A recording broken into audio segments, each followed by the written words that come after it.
There is a dispute with the Bowie. Oh, I think I did see it when it came up. There we go. So Heroes, was it something like that? Yeah. So this is September the 24th. Currently, we're in dispute with David Bowie Estate and PPL Publishing Company, who refused to acknowledge that Robert Fripp is a featured performer on both Heroes and Scary Monsters albums. So that sounds, wow, goodness me, it sounds like they're denying he's on it. They're not. It's just about what he's classed as. There's featured performer, and there's something else. And obviously one gets more money than the other. So obviously they're trying to say, oh no, he's just the same as a session musician, basically, rather than this famous person is helping this sell kind of thing. Which is an interesting question. Non-featured artist is a session musician.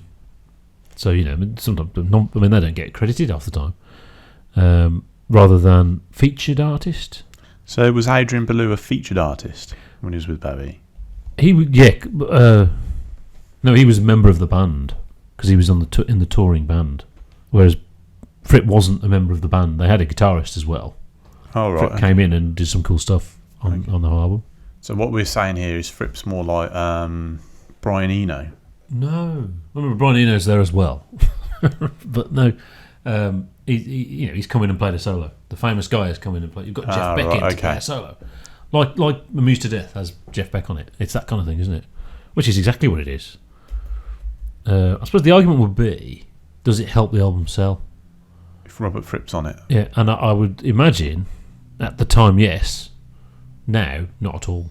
Yeah, it's David Bowie, isn't it? I mean, bloody hell. Well, that's the point. Does David Bowie need Robert Fripp to come in and help shift records? Exactly. Most people listening to David Bowie may not have even heard of King Crimson. Yeah. They'd know the album cover, but that's all they would know.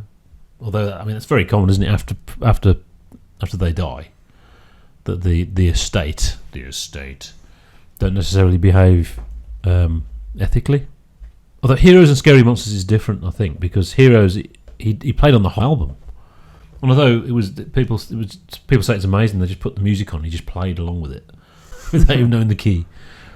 But he played on the whole album, so his guitar is part of the essence of the album. Scary Monsters, he came in and played some solos and wasn't involved in the creation of the album or anything like that. So that it is a different thing. Those two are very different things, and you can tell that Fripp is less involved with Scary Monsters.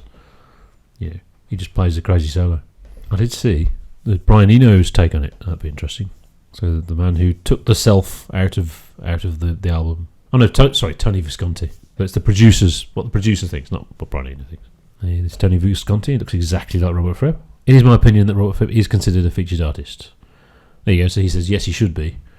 He was chosen because of his unique style, a total original, where he broke new ground with King Crimson and the Fripp Eno stuff. I was trying to always say that now, because remember when I said Fripp Eno, I said Fripp Eno, and you were like, well, what's Fripp Eno? No, Fripp Eno. It's actually a terrible. Yeah. It should be Eno Fripp, really, shouldn't it? Because Fripp Eno, it's just sounds like a coffee or something like that. Yeah, exactly. It's like coffee, but you can I have a Frippino as well? Yeah. What's a Frippino then? How would you make a Frippino?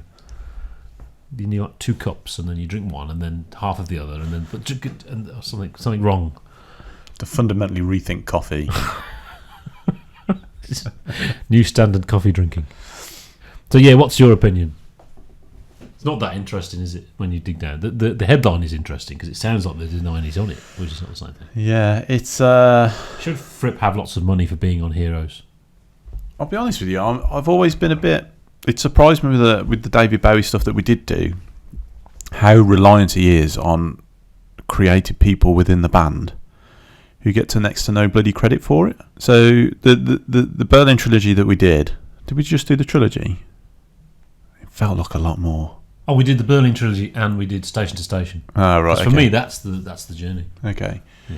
So I wouldn't have done Lodger though, had I known what it was like. On that, it makes the album worth listening to. And yeah, because it makes you think about what is he doing, and yeah. And it makes you think, well, what's Bowie contributing to this? Not like what's Eno contributing to this, because it is so much. Apart from his voice, yeah, you're right, and that was the question. That's the whole point. Yeah, and yet Bowie's the one who gets the bucks for it, sort of thing. Yeah.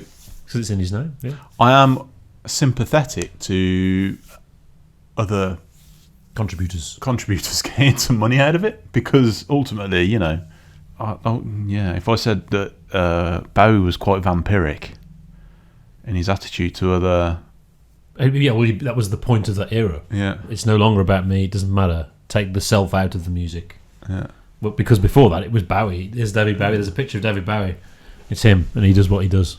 Yeah. So I'm sympathetic to Robert Fripp's sort of point of view, but then again, I understand that Robert Fripp is an incredibly finicky person. Oh yeah. Who's probably getting upset over... I agree that with that stuff, I agree. He's too extreme on other subjects, isn't he? But with that stuff, with the evils of the industry, he's absolutely right. Yeah. I mean, funny how I was thinking of the other songs on the album rather than the title track, Breakouts and things like that. But obviously, Heroes, and actually, one of the most famous sounds on a Bowie record is Fripp's guitar, isn't it? You know, the sound of Heroes, that's just Fripp. That's not, you know, Bowie directing him, or Fripp, even Eno directing him. That's just what he does. It's the sustained thing. So it's possible he just did it. They put the music on and I'll play something over this. Okay, you know.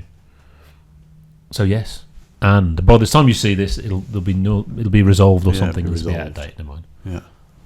I'm one of Grumpy Skeletor's top fans. Do you know about Grumpy Skeletor? I've seen some things you've shared on Facebook. It's amazing. It's brilliant. But I don't really... You don't really like Skeletor? I don't really like Facebook. It only... makes things worse. Yeah. In the world. Certainly doesn't make... Well, I don't know. Actually, as we talked last week, we when I put something on Facebook, we had a pretty good response, actually. And it did momentarily sort of...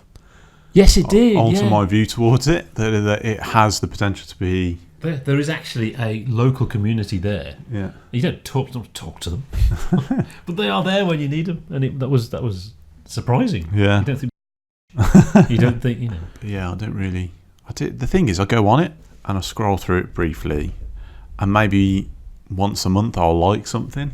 It is like vegetating in front of the telly, in that you scroll. It's like you're waiting for something to come up, but something never comes. No. You know, well, occasionally it does, like that Fripp thing. I wish I could completely unplug.